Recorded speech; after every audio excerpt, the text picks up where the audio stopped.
The Crit Show contains elements of horror, fantasy violence, and adult language. Content warnings can be found in the episode description.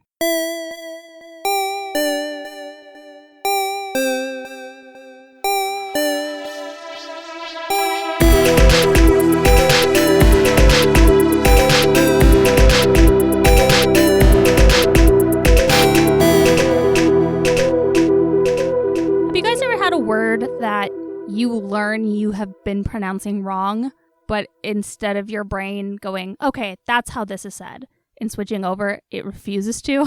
Yes. No.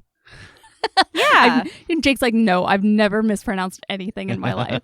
I guess I don't know. I can't think of a good example, but there probably are. Well, I had this happen the other day where I said something and then Jake goes, wait, hold on. Say that again? And I said it. And he goes, say it one more time. And I was like, what is going on? Like, why am I saying this wrong? And we went through the whole process of looking it up. But apparently I say the word M-O-N-K incorrectly. How would you pronounce that? Monk? Monk? Monk. Okay. Let's hear it. Never mind. Oh, no. How do you say it? Monk? Monk. Yeah. She says it with like an M-A-W sound instead of like an M-U sound.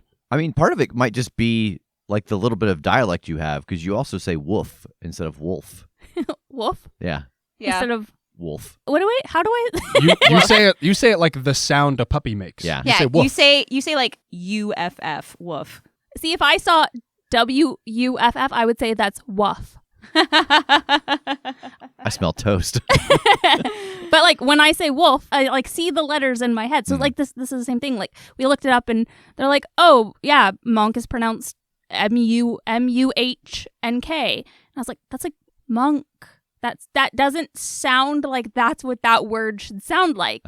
So it's basically like I'm saying it like bonk, like B-O-N-K. Yeah. But with an No. M. Monk. Oh, I said monk. But I'm not like monk. Yeah. But Jake was like, wait, what? And I was like, I can't. But then he's like, well, it's like monkey. And he's like, oh, it's like a monkey. You know, like if you were to say that, you wouldn't say monkey. And I was like, no. You've been saying monkey, haven't you? I don't think so. I think I say monkey. But I think even then, like I'm seeing an O as I say it. Interesting. I've got one for you then, because I have a friend. We had this. It turned into kind of a battle. B-U-R-Y. Barry. I say berry. Yeah. Yep. Yeah. So do most people, but for her, no, it's bury. I'm gonna Bury. These people were buried. Huh. And like with a like a bury. Like I think that's like maybe like an English pronunciation type thing. Like I feel like I can think of like lines from movies or songs where they say like buried rather than buried. But it's like a English not the language. Yeah. Like a British accented person saying it. And she's like, she grew up where I did, one of the most Midwest people of all the Midwest. And so it was just very jarring coming from her. It was strange. Yeah, I wonder if it is a dialect thing, though, because I know that there's other words, like growing up, L-E-G, a lot of people say leg. Or like eggs. Mm-hmm. Eggs, yeah, totally. I don't know. It's really shaked me. It has rocked you to your There's core. another example. Yeah, I can't. I don't shoken. want words. I'm shooken me. But no, this was several days ago, and then last night. Well, we've been rewatching Avatar: Last Airbender, and so it's come up a lot in the show, and so that wasn't how we started talking about it, but that was how it kept going. And at some point in between episodes, I looked at Jake and I said, I haven't stopped thinking about the pronunciation of monk and how it's different, and I can't understand. And he was like, okay, first of all, I love this. I have one that Rev has pointed out to me a lot. How do you all pronounce K-I-T-T-E-N? Kitten? Kitten. Okay, you do it too. I also pronounce the T in between, but most people don't. you do the D, like button. You say button. Oh yeah. Button, if I'm kitten. in the middle of a sentence, no, it Button, kitten. that definitely gets the Midwest. Instead I of also the usually K-I pronounce- E-N. Yeah. I also usually pronounce things with a liquid U, like assume. But I don't think this is a regional thing. I think I'm just pretentious. What did we talk about that TJ always he Grenade. What? Grenade. No, not grenade. No, something else. There's like maybe a letter that he always hits hard in something. We have talked about this. Oh, God damn it. Yep, it's on the tip of my tongue. Fuck. Hanger. Hanger. Yes. That's Yeah, it. yeah. It's the G hard in yeah. the middle of things. Instead of a hanger, it's a hanger. Yep. Huh. Yeah. Yeah, that's funny. Am I the new TJ? Oh, honey, you're not new anymore. Am I the old TJ? No. Well, everyone, here's some more words for you that may or may not be pronounced correctly. And by that, he means I'm going to tell you the people who joined our Patreon. Yeah! The month What an of appropriate segue. Wow. Talk about pronouncing things. So thank you to Christian Denton, Noir Knight, Jess Irvine, and Keither Rauscher.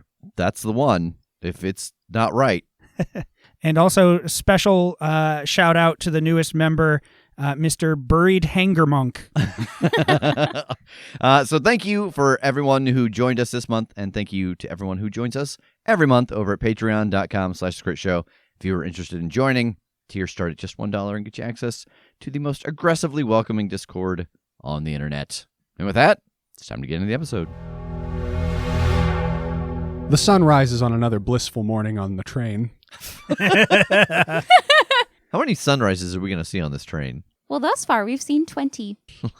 Having wrapped things up entirely with the werewolf gang and the hostages and whatnot, I think now is a good time for us to, again, take a moment at the start of a session to review our beliefs, goals, and bonds and earn some grit. Oh, yeah. So, does anybody feel that they have achieved their character's goal? I don't think so. None of these people seemed to be Nash's personnel, so I don't think I have thwarted any in that capacity. I have not yet figured out where these monsters are coming from. Like, I figured out where some monsters are coming from, just society, but I don't think that's really the answer I was specifically chasing. That's fair. I don't think drinking with McClintock and possibly playing Spin the Bottle counts as making a genuine connection with someone thus far. I mean, that would be up to you, but No, that I'll doesn't kiss seem like anybody. that doesn't seem like the kind of connection that you're really hoping for in your heart No. of hearts. My goal was to defend monsters in Lost Hope that are kind of being used for Nash's purposes against their knowledge or will. I don't think I really accomplished that. There was I guess the chupacabras, but we kind of set them on fire, so I don't think that's really saving them. No, quite the opposite. Yeah. And they're not, none of them were working for Nash, it seemed like. No, but they were guard dogs for bad guys. And I guess it's not specifically Nash, it's just more of creatures that are being used because of what they are or what they can do. Mm. All right. Does anyone feel that their beliefs have changed? Changes in beliefs don't cost or earn grit or anything. It's just a change in things you can invoke or could be invoked against you. I don't think so. I think this, if anything, has reinforced mine that, there has been this talk of was it whatever Nash did here that caused people to be corrupted and turn into the things that they are in the first place? We don't know, but that seems like certainly part of it. So I think mine's more doubled down now, just dealing with just a gang of monsters doing monster shit, and me thinking no, I got to get rid of this influence from this world. I'm just doubling down. Okay. Yeah, I don't think so either. Nope, I think mine still work. Same. Okay. And does anybody feel that they have resolved their bond with another character? I think I might have resolved mine with Megan. I was going to say the same thing. The whole, we need to talk to these guys so that we're not just killing them for the rest of our time here, I think is very influenced by what I have heard Megan saying in the subterranean layer while I've been doing work for the group. All right. Yeah, I think my bond with Rev would have resolved kind of starting out as this we're on opposite schedules and we don't get to really spend a lot of time together. We've worked together a lot in this world, combining kind of my engineering knowledge and his magic knowledge, and then kind of infusing both of our weird together to try and come up with magical, mechanical fixes to a lot of the things we've encountered. All right. So you can take a grit and then write a new bond with that person. And of course, if anybody has 5 grit and they want to spend it on any of those upgrades, you could do so now. Is anybody rolling in grit? Swimming in grit? Got 5? I don't have any. I didn't think so. Nobody's got grit right now. I got 2. Which is ridiculous because we failed a lot. All right. Session start. Upgrades complete. what's the plan? Kim will be sufficiently mobile again by about midday. Oh yeah, I'm like doing cartwheels. Hear me out. We want to leave the train and not have to come back. Not come back. Look, just because I dangle a plot hook in front of you doesn't Yeah. mean that you got to bite. That's fair. Yeah, but I think we just wait till about midday and make sure that Kim's wound is in much better shape before we roll out. Okay.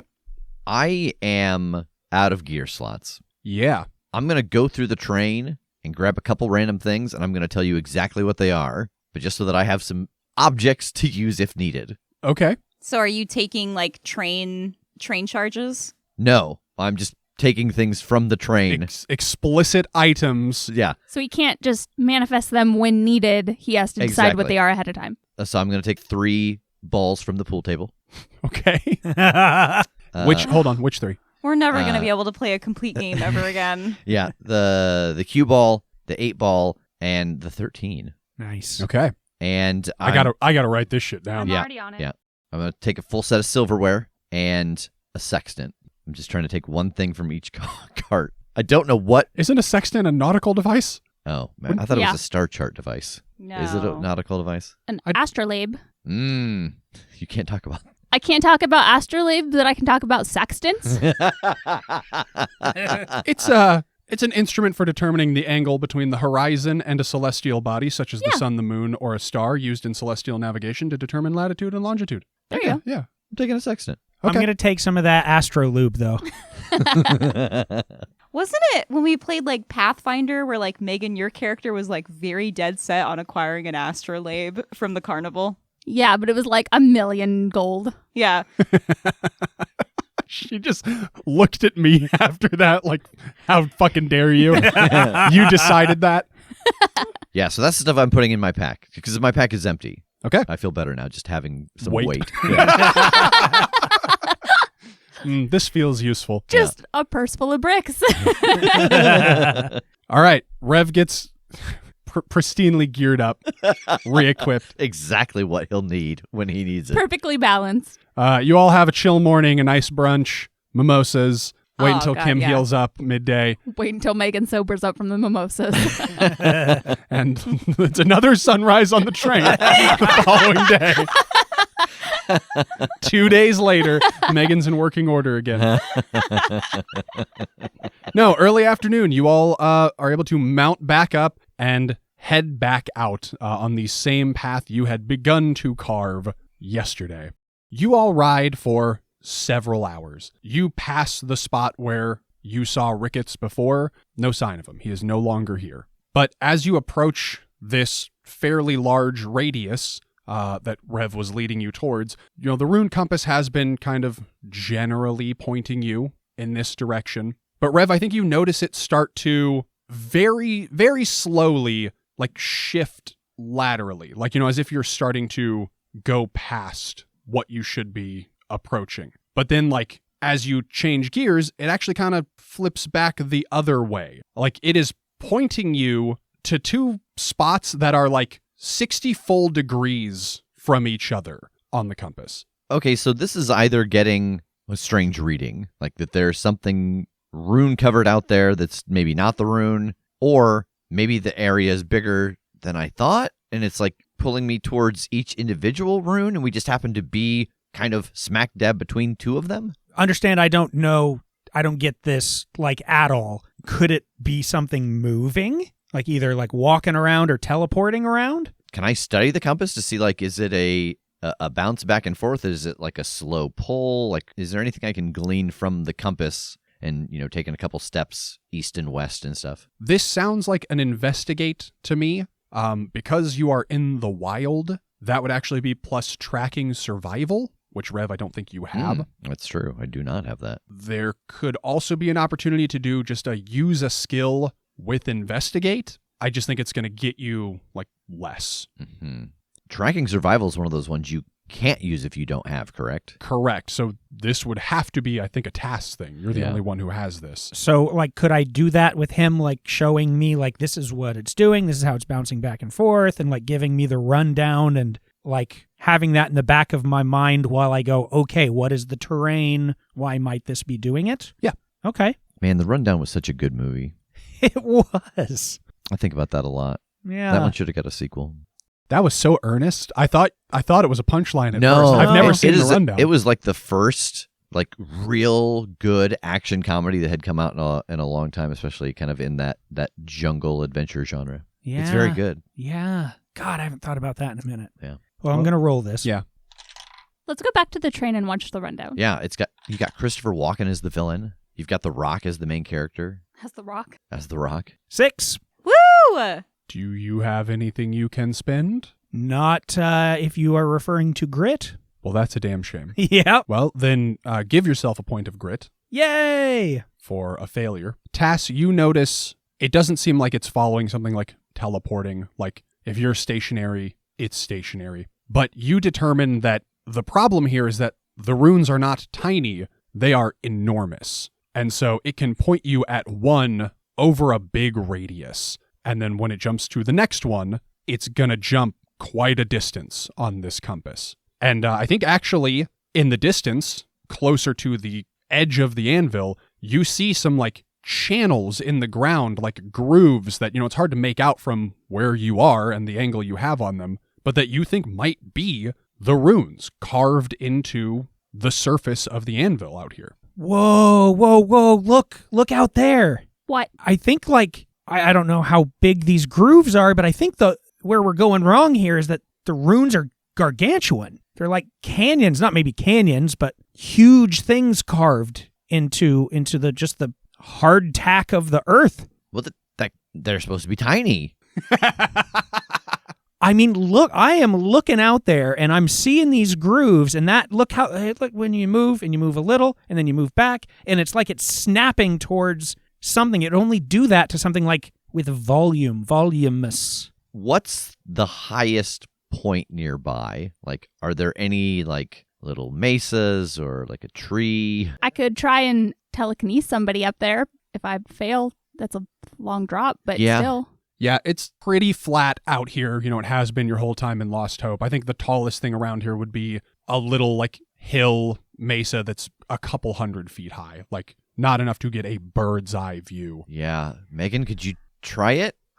If we could see that, oh yeah, this is one of the runes, that tells us a lot of stuff. Can I pitch an alternative? Unless Yeah. you really want to go flying in the air, which, No. power to you. I could force a vision as to what I would see were we to walk in the direction of one of these fissures in the earth. That seems like a safer place to start. Yeah. All right, which one are we feeling most strongly about? Which direction, gang?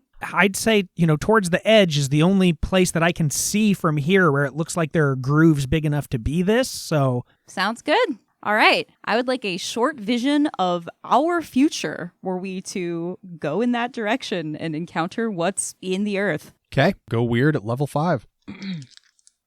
9. You got anything you could spend and invoke to bump it up? I do have a point of grit. Can I spend plagued by visions? Like, I have posited this hypothetical of like, I could just force a vision of what would happen if we went over there, and then it just sort of kicks on without me even meaning to. Sure. So that will get you to a full success. So you have a short vision through your own eyes, a nice change of pace, Oh, that's nice. as if you and your group had made your way over to this carving or whatever it is. And as you get closer, the channels in the ground are maybe a couple feet wide. You can see some that are longer, like linear, some that are just kind of more like a point, like a dot or a period. Not all of them interconnect in any clear way, and you get the impression that these are not runes. These are tracks. And as you have that revelation, you feel a bit of rumble in the ground beneath your feet, and you see one giant,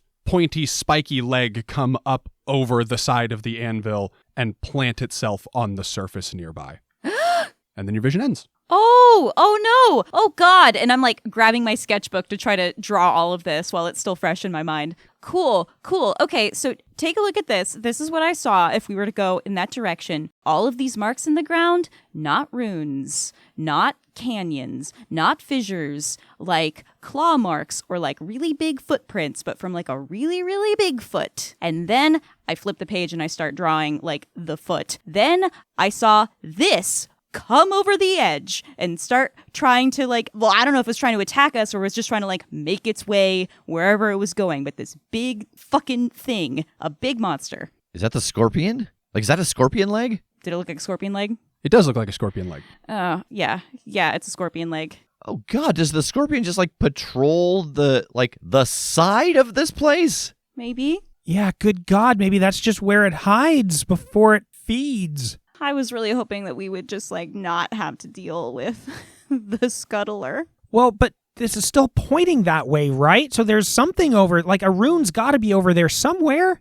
I don't know what to tell you. I didn't see it in my vision. I mean, are they on him? Oh, God. Didn't you say there were some monsters in one of the places you went to where it was on their house or something? It was on their egg, yeah. Yeah, and they said from the report that there was also one on the roof of a guy's mouth from the pirate place. I mean, it makes sense if they've got all of these armor plates and stuff. Oh God. Oh God. Well, I'm glad that we're not going to be surprised by that. How can we test this theory and see if it's on the creature? Because tracking down the creature and killing it is very different from trying to avoid it while we look for a rune. I don't know. I mean, if Kim just had a vision of our future and it's going to come up over that horizon in a little bit, we could get the compass close by and see how it reads. Oh, I could try to tap into its mind, see if I can find any information about it there. Oh. I can find another giant monster, befriend it, ride it into battle against Scuttles. Okay, you work on that. I'm going to try to reach out with my mind and see if I can connect with this creature. How far are we from where the compass was pointing? Like a mile. Okay. Does your telepathy work for a mile in this universe?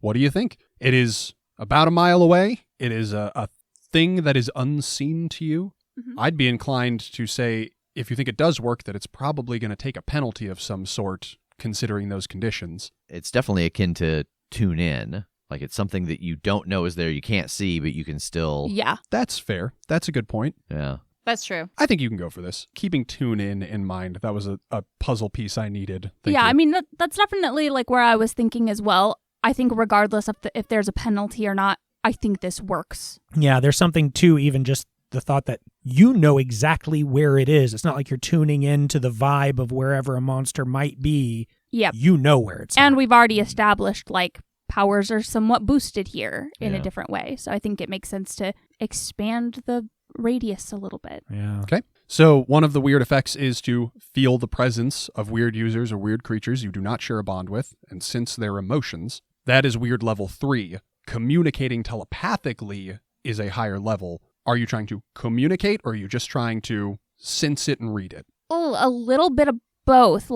I don't want to just tap into its emotions, but I want to get any sense of equivalent of thoughts, not just what it's feeling, but is it aware of any particular part of its body that needs to be protected for some reason?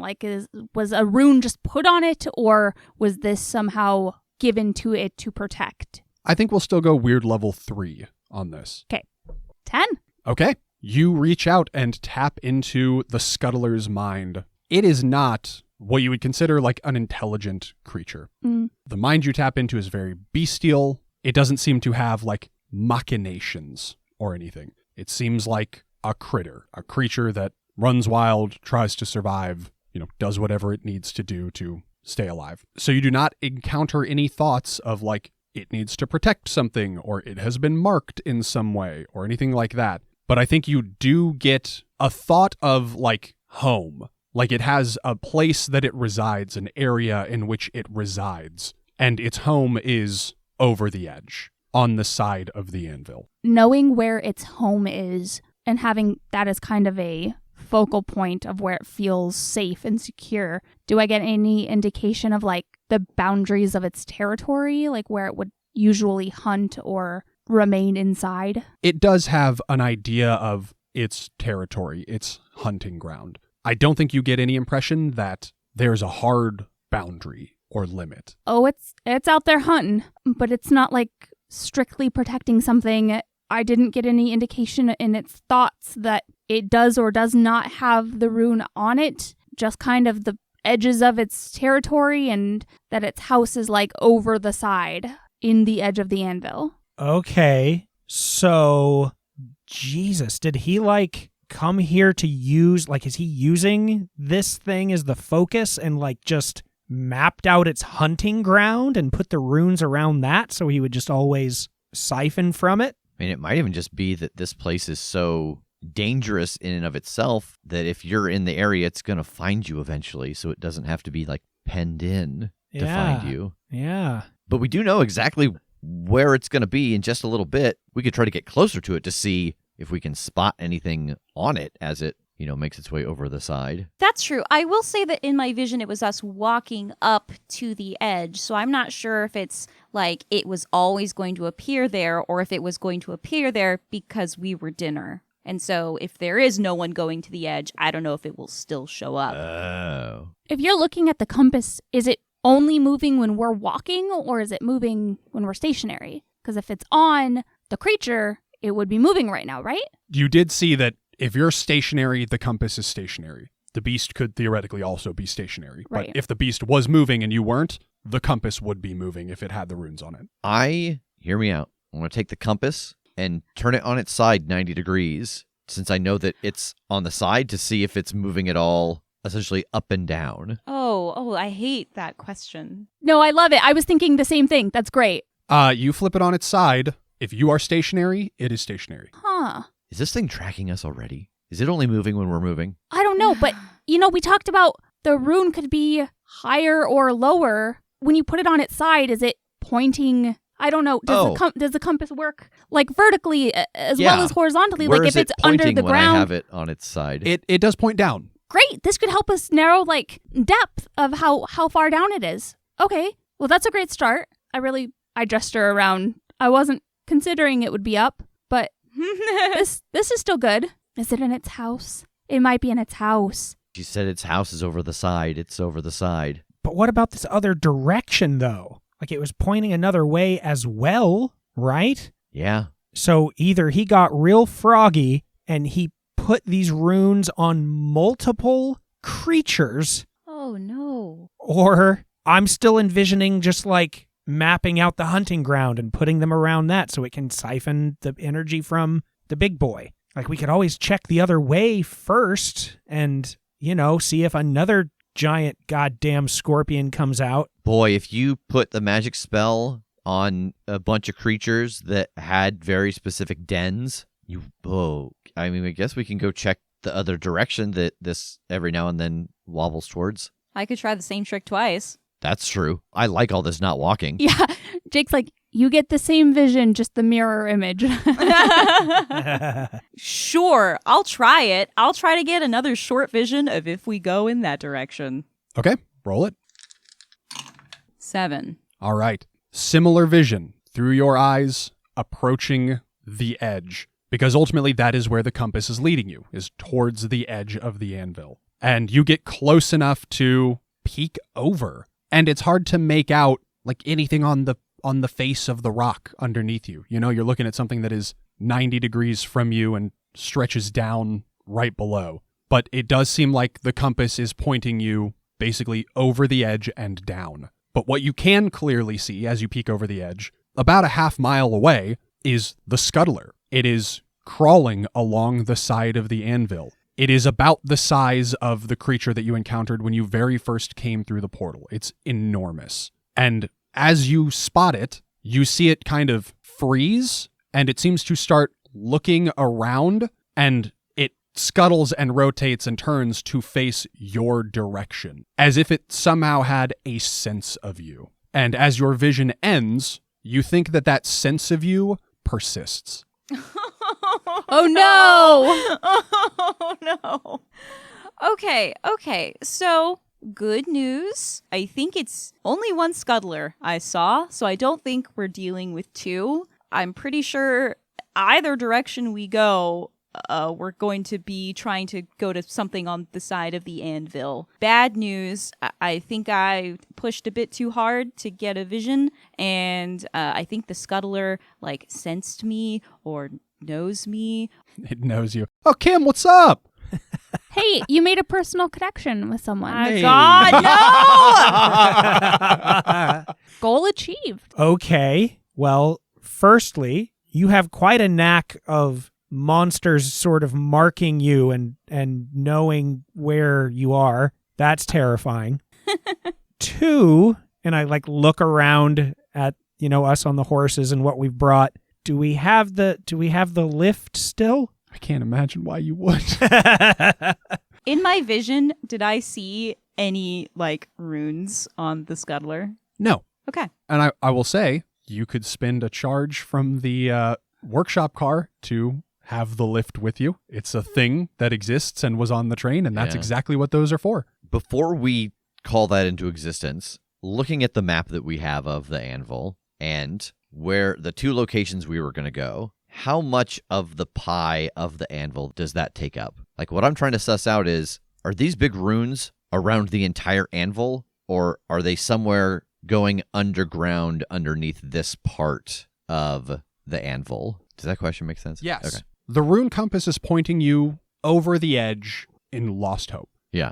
It hasn't pointed you like any other direction even a little bit. It seems to cover like a range of this territory over the edge, but you do not get the impression that these are ringed around the entire anvil by any means. These are certainly localized to Lost Hope. Okay. Well, we could have the lift and go over the side. I wonder if there's another entrance. Like, is this like a burrowing thing?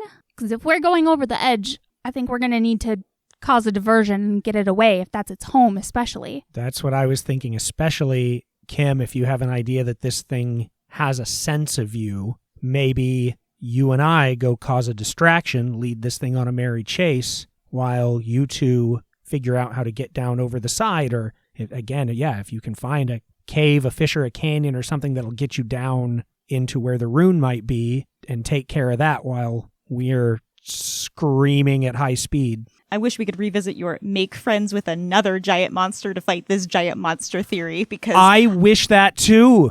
This thing is enormous. It's really big. Over the edge is like, that's the guaranteed one. We know one of 2 places to go over the edge and theoretically find a rune, but anything like going into any chasms we find is just going to be kind of luck whether they connect. Boy, all right.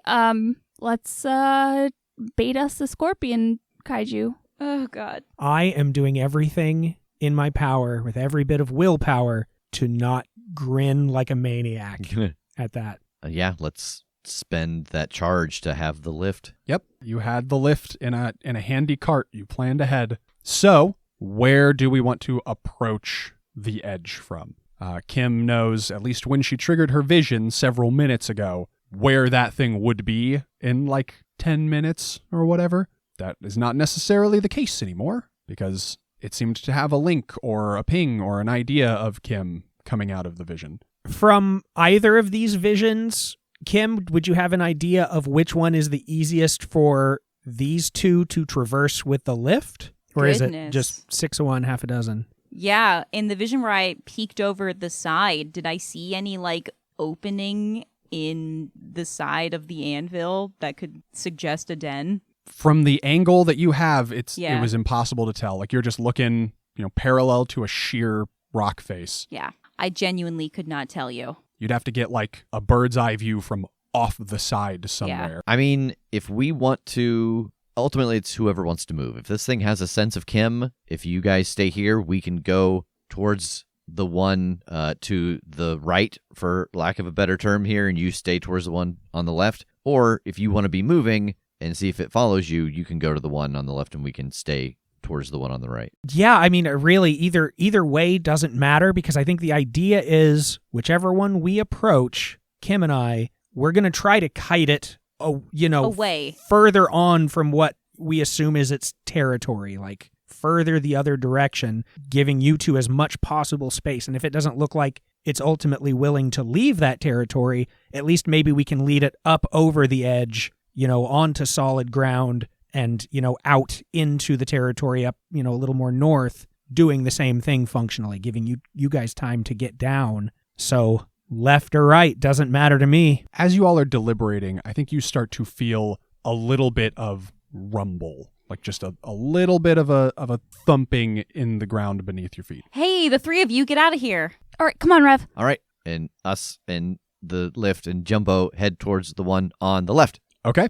Okay, I'll get on Tass's horse. Let's do this, and I will ride us a little further to the right/southwest. All right. Tass and Kim, you start riding further along the edge, basically in the direction of Kim's first vision, where the footprints, the channels in the ground on this surface were, while Rev and Jumbo and Megan head towards the edge over here, just from where you had this conversation. And Kim and Tass, you more quickly feel that like thundering of the ground. It gets more intense. Like you are heading in the direction that this thing is coming from. But as you ride, you realize that sensation has hit its apex and is now tapering off behind you. Rev and Megan, about the time you get to the edge, you realize that sensation has not slowed for you. And you hear a shriek, and you see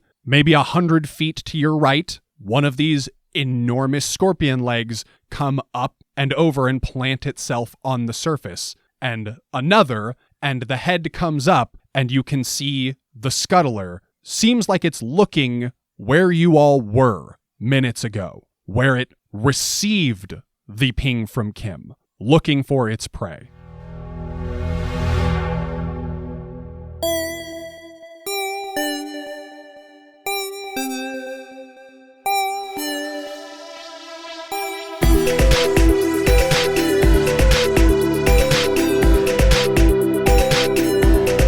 The Crit Show is a Critshow Studios production, edited and produced by Brandon Wentz with music by Jake Purley. You can find more information about us at thecritshowpodcast.com. To keep up to date with upcoming live shows, contests, and other special events, follow us at The Crit Show on Facebook, Instagram, and Twitter. For even more weekly content, join us at patreon.com/thecritShow.